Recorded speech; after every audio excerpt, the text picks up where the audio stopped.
Hello car friends, it has been too long and I'm in lockdown, which is why look, this is grown, this hasn't still, we can only pray. So I wanted to take the opportunity to talk you through the Porsche, why I purchased it, what spec you get with it. I've got the 981 Cayman GTS and I'm going to make this the first of 3 videos. It's basically going to take you through what you get with the Cayman GTS. The second video is going to take you through why I didn't buy the Alfa Romeo 4C. And then the third video is going to take you through the thing that I need to remember. What it's like to live with. The reason I'm doing this is because I just felt like there wasn't loads of content available on the Cayman GTS. And just Caymans generally, there's quite a lot, but the GTS specifically, I just thought there wasn't much on.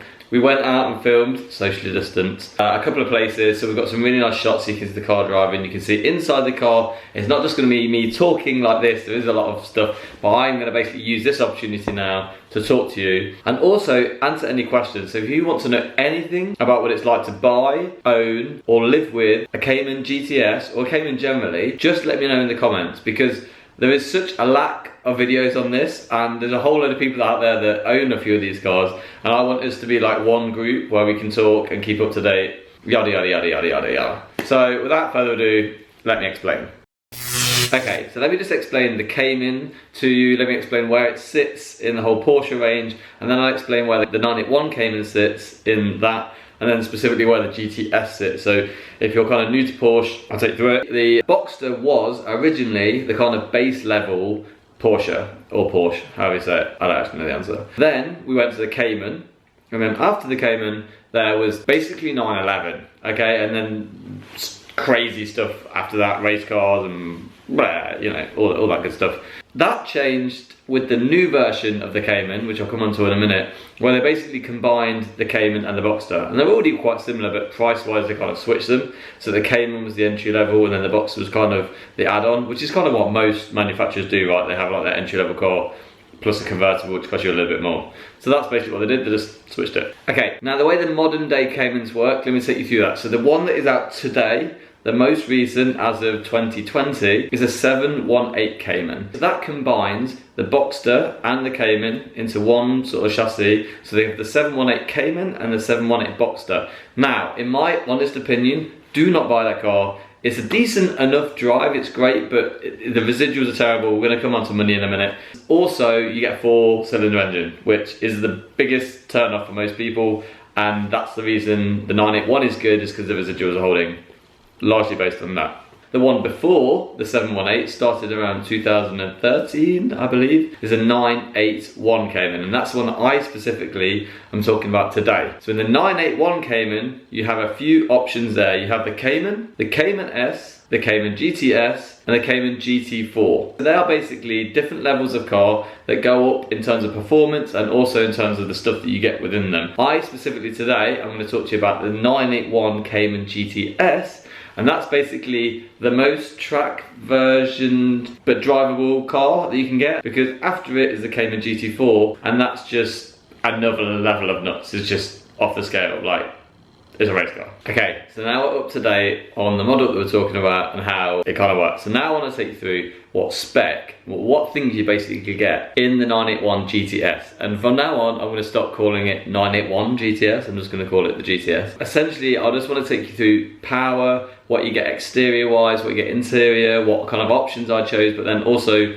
what options you get with it as standard, which is the kind of the main difference that we're going to be talking about. The difference between the Cayman GTS and the normal Cayman is essentially what you get within the car itself in terms of performance, and also in terms of a lot of the optional extras that you can already buy if you were to go into a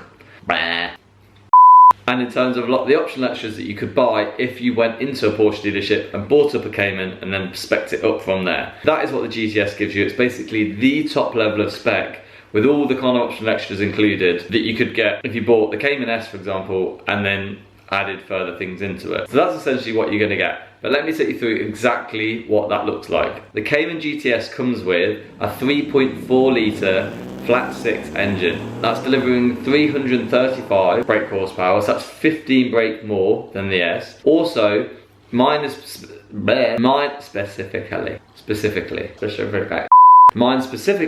has got the PDK, which is the Gearbox Porsche double clutcher. It's a double clutch gearbox, I don't know what it stands for. Automatic, it's a 7-speed. You can buy the Cayman GTS in a manual, I don't know why you would, but you can. And that gives you a lot of extra power, top speed, blah blah blah blah blah blah blah. Not power, it's the same power, it's just delivered quicker. Don't hate me in the comments. If you compare that to the standard Cayman, the standard 981 Cayman, that's got a 2.7 litre engine, so this is now 3.5, and that delivers about 275 brake compared to the Cayman GTS at 335. It's a flat 6 engine again in the standard Cayman. That is super important, as we just discussed before. When we start to come onto residuals, you'll understand why that might be the case. But the engine is essentially a massive screaming point of why you'd buy this car and not another one, basically. The top speed on this car with the PDK is 175 miles per hour. I've not taken up to that speed. Mum, I've just not. I just don't want to, actually. Why would you? But essentially it's very quick, and I honestly would try and opt for the PDK. The gearbox in this car is one of the best gearboxes I have ever experienced, and I drove the Ferrari 488 Spider for quite some time. Even with the Ferrari incredible kind of F1 style paddle shift thing that they've got going on, this is comparable. The only other gearbox I think is similar, don't hate me for this, is Volkswagen's DSG gearbox, their automatic, which is pretty good. Essentially the reason that the PDK and the Porsche is so good is because it reads what you're doing so well. It changes up in a split of a second, or it changes down in the speed of a second, whatever you want.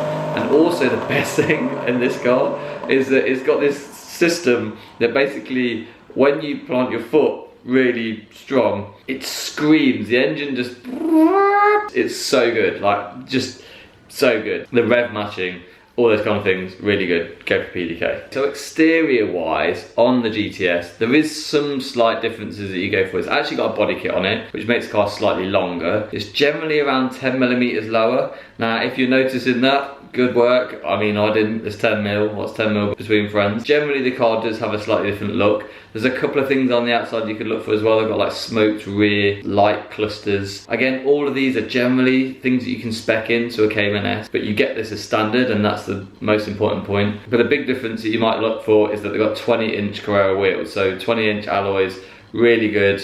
They make the car look superb, in my opinion. It will affect slightly how the car rides, and I'll come on to that slightly further on when we start to talk about how it drives and those kind of things. But there is a slight difference, and the alloys are kind of one of the biggest giveaways, as well as the body kit, which makes the car slightly longer. Oh, there's one more thing as well that you get, the sports exhaust. So that is on the outside of the car, obviously, and it sounds epic. There's also a little button inside that you can press. It opens a valve on the exhaust and makes the car just sound so good. I don't know why you don't leave it on all the while. I mean, it turns itself off and you have to turn it on, but why you wouldn't drive with it on all the while? It allows you to basically creep home in quiet if you want to. So sports exhaust included as standard in the GTS. Noise button, it's great. Now diving into the interior, for the start, I genuinely believe that the Cayman is probably one of the best interiors of its age that you could probably get. The finish with Porsche is amazing. You just get what you pay for. Everything has like a really solid click or a clunk, or it does what you feel like it should. It feels solid, it feels well put together. It feels like the materials are high quality. There's generally a lack of plastic, which is quite good, and I'm going to come on to the difference between the standard Porsche and the GTS in terms of that in a second. But overall, it feels much, much nicer an environment to be in than a lot of the other cars on the market for a similar kind of money. So the things that I'm really pleased about in this car is because of the PDK gearbox, the steering wheel that I've got has got the flappy paddles in the back, and they always feel super comfortable. That bird. Go and subscribe if you want to leave a comment. You don't have to just interrupt me mid-flow. Steering wheel. And the double paddle, oh God, I can't get back in there. The big difference is these flappy paddle gearbox, but what I like is that Porsche have got rid of the rocker switches. So they used to have these terrible like switches you could rock forward. Pretty much Porsche, the only ones that ever use them. Rather than using the flappy paddle system, you could rock forward. I don't know how they did it. That was the thing on the old wheel. In my opinion, it made the old wheel look quite ugly. So this version has got the nice wheel that looks kind of like a T-shape. It's really good in the middle. It feels solid. It's kind of like a brushed chrome feel on it. It's also got a couple of lights on it for like sports and sports plus on one side, and then launch control on the other, which you get with the PDK gearbox. Again, another reason I spec PDK, but also just good steering wheel altogether. A lot more Alcantara generally. Talking of Alcantara, everywhere's got a lot more Alcantara. That's generally what you get with the GTS, but also the leather. On the door panels, you've got a leather finish on the top there. Plus, on the dashboard, across the top, it's leather finished as well. So again, it feels like there's a higher quality in there. It feels like a really nice finish. It feels high quality. Also, you get Sports Plus seats, which kind of wrap you into the car more. Feels like more driver focused, more track focused, I guess. It just looks a lot nicer. It's got the big tall back that kind of goes above your head. They've got a name for that. I don't know what it is, but it's a nice seat. Right, now I'm going to take you through all of the Porsche abbreviations that make no sense to the real world. I'm going to try and explain what they do for you. I'm not an engineer, but I've got a rough sense of what they do, just in my simple terms. And these are the differences that you get with the GTS. Largely they're acronyms or marketing terms that people like me tend to come up with in the first place. I'm sorry about that. So this is going to be your guide to what they actually mean. In the Cayman GTS, what you get is Sports Chrono. That is generally what Porsche's pack is for, like the extra sport touches that you might get. It includes launch control if you've got PDK. It also includes dynamic engine mounts. I don't know what that is. I think it means it sits the engine in a sportier way, ready to go. I actually don't know. If you want to know what that is, check out this video that I did of the 718 Cayman that my friend had for an explanation. It's about 5-6 minutes in. Go and have a look. I explain it there. Just know that it's got a sports setup. I don't know. And then finally, you get the little clock that sits in the middle of the dash. That's Sports Chrono. Don't let them package it any more than that. That's what it is. The other thing you get is PASM. Porsche Active Suspension Management. I think it makes sense what that is. In a sports setup, it actively knows what setup to put the car in to make it the most stable, basically. There's also a stability program that Porsche uses, which is a Porsche Stability Management, I think. Basically, Porsche have got a stability management thing that's slightly separate to PASM, which is like the more sportier kind of setup. But essentially, Porsche Active Suspension Management moves the suspension up and down based on how you're driving, in a dynamic way in response to how you're handling the car. That's what PASM is. You can also get a sports version of that, typically referred to as SPASM, but that word makes me laugh too much to even start to explain to you what it does. The other thing you get is directional headlights. The headlights move based on which direction you're going in. I think it's pretty self-explanatory. That's pretty much it. The other things that I've got specced in are parking assist, because if anyone knows me, I know how to smash up an alloy wheel. If anyone knows how to scratch an alloy, it's me. Knowing that the parking sensors at the back are just flashing, telling me what to do, just means I can focus more on the alloys and at the side of the car to make sure I'm not scratching them. In fact, other things that you get are this dynamic lighting, basically based on the time of day and how you're driving, the lighting kind of adapts and changes, and that's an architecture that I really like. So inside the car, you'll notice that there's a lot of yellow that's trimmed around the car. Most of that is done aftermarket. It wasn't done with the car. On the car itself, you'll notice that there's a lot of decals. Now, Porsche can decal a lot of it for you. Mine's got like a GT4 look to it. A lot of that has been done aftermarket, but on the car itself, you can start to spec in things like the GTS logo. At the back of the car where the Cayman logo is, you can kind of change some of those options when you spec the car in the first place. Obviously, if you'll be buying second hand at this point, so they'll already be set, but it also gives you an idea of what you can buy aftermarket, pretty much just like standard, like off the shelf. It's kind of cheaper because they're already making them to change your car if you so wished. You can also buy cruise control. I personally don't have that. I guess I wish I did. I'm going on a massive road trip very soon around Europe, and cruise control will be quite useful at times. I'm just going to sit there like...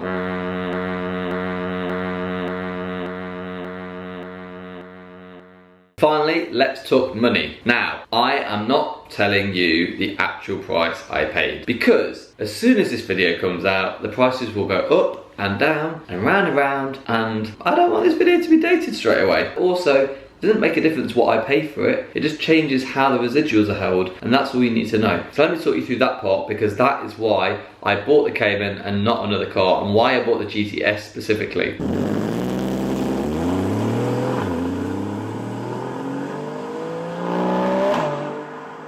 The 718 Cayman, that's the new one, is widely perceived by the Porsche community as being a less good Cayman because it's got that 4-cylinder engine. People look at it and think it's not as powerful. Technically, not that true. It doesn't sound as good, and therefore the driving experience is compromised. It's not considered to be the best Cayman that's going. Simply for that reason, the 981 Caymans are holding their value. Right now, as of today, I can buy a very new 718 Cayman for the same price or less than my 5-year-old Cayman GTS, which is pretty nuts if you think about it. It's purely because Porsche enthusiasts see the Cayman GTS as being a pure breed, properly Porsche, properly great, mid-engined sports car. That is why it's holding their values. In terms of why the GTS is holding its value, it's all about rarity. It made so many 981 Caymans that kind of came out as standard, and there's plenty on the market. At some point they'll drop down and kind of pick back up towards the end, but they'll drop pretty low. The GTS has got everything that you would want to drive with. It's a great way to drive, plus it's actually used as a daily. It's pretty comfortable, but importantly,